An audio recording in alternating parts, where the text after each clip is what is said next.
Good afternoon and welcome to 360 Luxury Conversations. Today we are heading to a very unique and special place in the Western Cape. Has to be one of my favorites. A private nature reserve that has been built on a foundation of sustainability, conservation and community development. It was way back in the 1990s, in the early 1990s, when the Lutzeyer family stumbled across this beautiful fynbos looking over Walker Bay. And that was when Grootbos Nature Reserve was born. Today, we have the great privilege of speaking to Michael Lutzeyer, the owner and founder of Grootbos, a real icon in the industry, as I'm sure most of you know. Without further ado, let's go over to Michael. Good morning, everybody. And Michael, it's lovely to have you on 360 Conversations. Also, it's a pleasure to have Natalie with us today. And thank you very much for your time, Michael. Thank you, Ian. And thank you for the beautiful backdrop of Grootbos behind you. I wish I was there. Actually, I am here right now.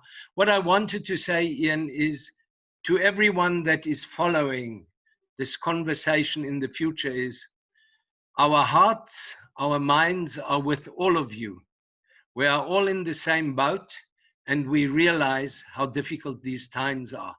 It is an uncertain time. We often don't know where we are going to, when it is going to end. And if there's only one comforting thing, but it's not really comforting, but we are all in the same boat. And we feel for every single travel agent, tour operator that is also going through the same times as we are, from 100 to 0. Good luck, everyone. Good luck. Thank you, Michael. Those are some really nice words there, and I'm sure everybody really appreciates it. Let's just start. I mean, you've been operating now for over 25 years.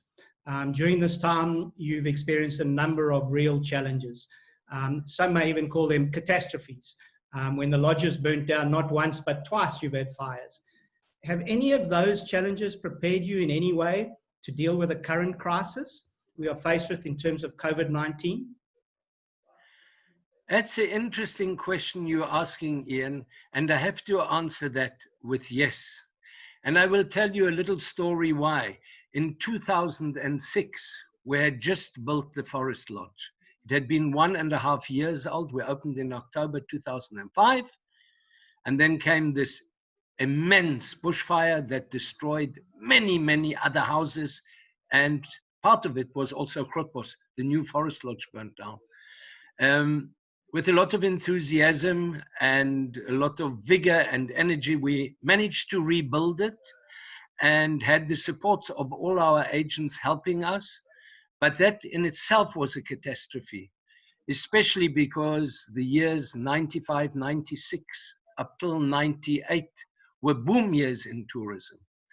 And we had just started to recover, Ian, when the financial crisis hit us. And that was almost the downfall of Grootbos. We had to go back to our shareholders. We had to raise extra money. We wouldn't have made it. And those two incidents at the same time forced us deep down inside that could never happen to us again, that we had to go back, and had the shareholders not given us money, the banks wouldn't have given us money. So today Grootbos might not have been here. So from 2012, we've started like a little piggy bank, what you probably call in England a war chest. And we started putting money into this war chest that could not be distributed as a dividend, had to stay within Grootbos. And that is helping us now in these difficult times. For how long the war chest, I don't know. But at least we've got something. And so that question that you're asking comes from the financial crisis and the fire. Brilliant. Brilliant. It's really good to know. Michael, Grootbos is known for its breathtaking beauty and the incredible hospitality extended to guests. However, it has also become well known for the passion and dedication shown by the team on the ground. Team members who have become more like family to you over the past years. How are they all holding up during this time? And it can't be easy to lead and inspire people when you feel like your hands are tied. Phew, that's a big question, Ian. As that is a question that is on, especially my mind, as you say, the leader on a daily basis. At the moment, we are getting support from government. It is called TERS, and that is for the next 3 months, and it ends in July. So we've applied for May, June, and July. But then comes the big decisions. Where are we going to? And how do we survive? And I don't know quite how to explain that to you, but we have to try to help everyone, especially those people that have lived from day to day, that at the end of the month are waiting for the check because they have no money in their account. I'm not saying that isn't for the top echelon, for the floor managers, the managers, and the guides. Probably a lot of them are in the same boat. But those are the people I feel most for, are the people that are doing on the ground. And Grootbos is devising many kinds of different ways to maybe support them. I'll give you one example. Our staff, when we ask them if they could take unpaid leave, especially when we say the staff that is not earning as much as a floor manager or a manager, they said, we can't take unpaid leave because we don't have money. And so we all sat together and brainstormed, and they said whether Grootbos could come up with something called money for food, meaning they could go back to the Eastern Cape, to their families, where often many of them have their children that aren't here, their mothers, their fathers, their grandparents. If we would be able to give them 1,500 Rand a month, and that is 70 pounds in your language, and that must be possible somehow. So we've got to see whether we can take everyone who's working for Grootbos with on the road. I'm sure there will be a few casualties on the way. That's unavoidable. But we are trying very hard to keep as many of our staff, because that is the intellectual property we have, is in our staff. And you know, many of our staff is more than 10, 15, 20 years with Grootbos. And so we have to help them in these times as well. But if we have another conversation in 2 months, I'll be able to tell you where we are. Brilliant. Well, let's hope in 2 months' time the picture starts to change. And then tell me, in the local area, what is the infection rate like in the community? Is it bad, or is there no real impact there? Well, in our area in the Overstrand, there's 82,000 people in the Overstrand. We have 12 COVID-19, of which 10 have recovered. So at the moment in the Overstrand, but one mustn't forget that is in a rural area. In the town cities, it is different. So we are spared at the moment, and thank God for that. So none of our staff have an infection at all. We are all well, and we are all keeping social distancing. We're really trying hard, and it's not easy in South Africa. You probably know, no cigarettes, no alcohol. You can only go for walks between the morning 6 and 9, no visiting, no restaurants, no nothing. So the lockdown is extreme in South Africa, but it is amazing. People are trying hard. People are aware of it. And I think we as South Africans are proud what our president did when there were only 16 deaths on the lockdown. Although it is starting to get difficult and is hurting, especially the informal sector. When I say the informal sector, not only Grootbos, but all of you watching this will know that when you come to South Africa, there's someone selling apples at the side of the road, and others are selling tomatoes and onions. People show you how to park your car, help you carry your groceries or your bags, a lot of informal trading. And that is gone overnight. So I don't want to jump ahead, Ian, but you know about our foundation, the Grootbos Foundation. And the Grootbos Foundation has been going since 2003. For those that don't know, we have over 50 employees in the Grootbos Foundation, and we try to raise about £700,000 a year to help the community. Through the lockdown now, everything has been stopped. Social distancing, so we cannot run programs at all. But we started 6 weeks ago, not quite, 6 weeks ago. We started doing food, cooking food in Masakani, where we have an early learning center. Together with the council, we built these massive pots of more than 70 kilos where we cook rice, potatoes, etc. And at the moment, we are doing approximately between 1,800 and 2,200 meals a day. So question to everyone that is going to watch, here's a quiz, one free night at Grootbos. How much does one meal cost that we are providing for people that have nothing to eat? And this is what we are going to carry on doing, and we hope for the next few months we'll be able to do that. So from that point, the foundation, the people, and everyone in South Africa, it's not just us, everyone is trying to help where they can. That's great. Michael, it's nice to see you again. I mean, we would have loved to have been in person, and I've kind of had to remind myself through some of your answers that we're on a live recording, because I get quite choked up listening to some of the stories, and I think just the heartfelt things that Grootbos has done in the past, but also continues to do, because that was one of my questions. So you've answered it already, is, you know, what's the impact on all the initiatives that Grootbos Foundation has done in the past, you know, how that was affected. So thank you for answering that.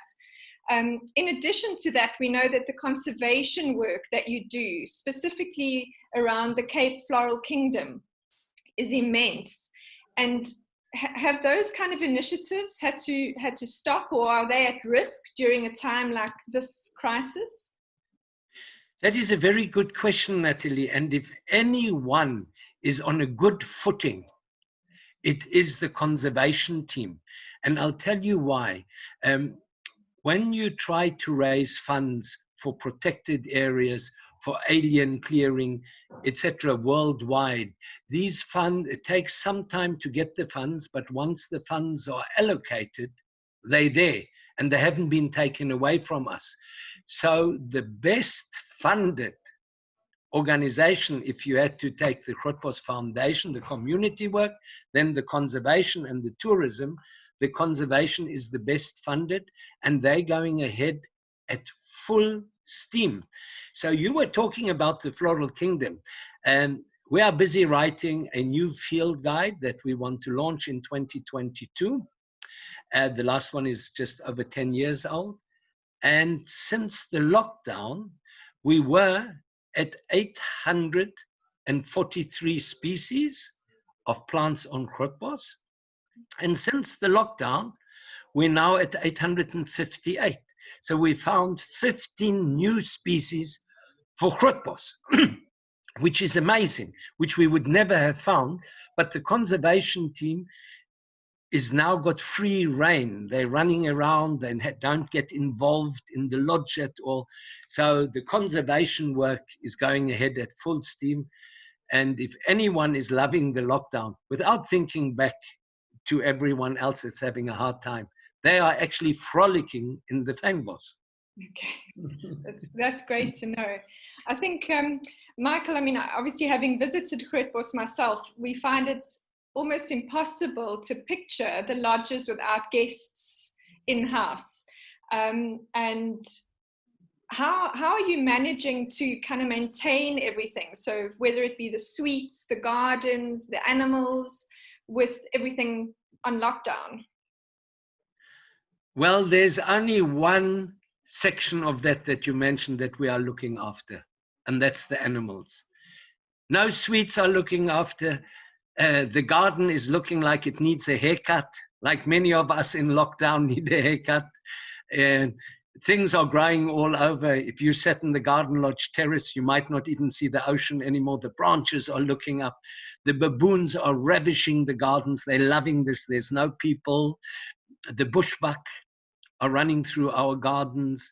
We've seen much more animals. The birds are crapping all over the desks and the chairs that we usually wipe away.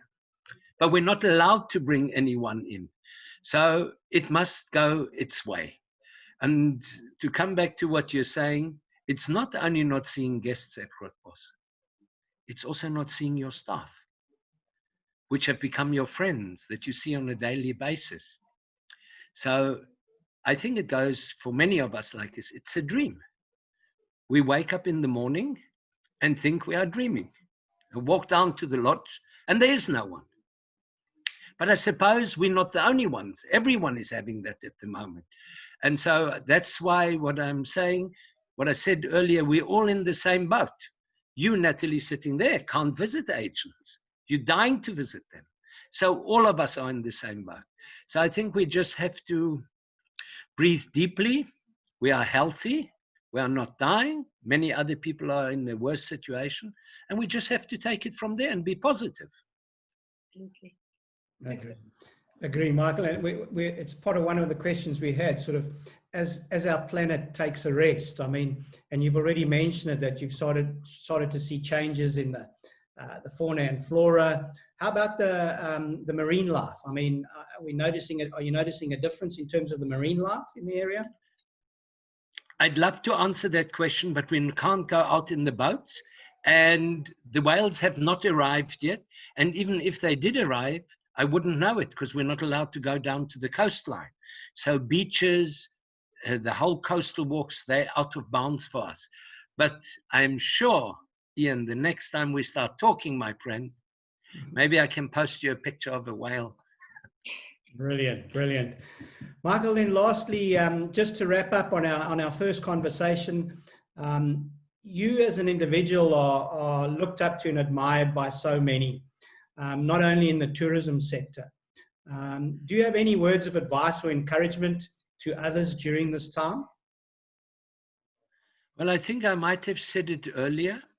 I personally, do you remember the toys we used to have, Ian? That was when I was a kid. You used to get a little motor car or a little doll, and there was a key on the back, and you used to wind up the key. It was like a spring, and then the car moved for 5 meters. Well, that's how I feel often in the morning. I wish someone would turn the key. But it doesn't take me long, and I'm motivated, and that's what I can say. Also, this, my friend, will go past. People have had worse things than this. It'll go past, and hopefully we are all around. And if we support each other, help each other in these times, we will look back and say, wow, we did well. So I think we just have to keep our energy, as difficult as it is, our common sense, and not rush into anything at the moment. That's all I can say. Michael, that's brilliant. As always, it's an absolute pleasure talking to you. We can't wait for the day when we can come and visit again. But from the team here at 360, to everybody on the resort, we wish you all the very best, and may some normality return as quickly as possible. Thank you for giving us your time. Thank you, Natalie. Thank you, Ian. Everything of the best. Yeah. Ciao, ciao.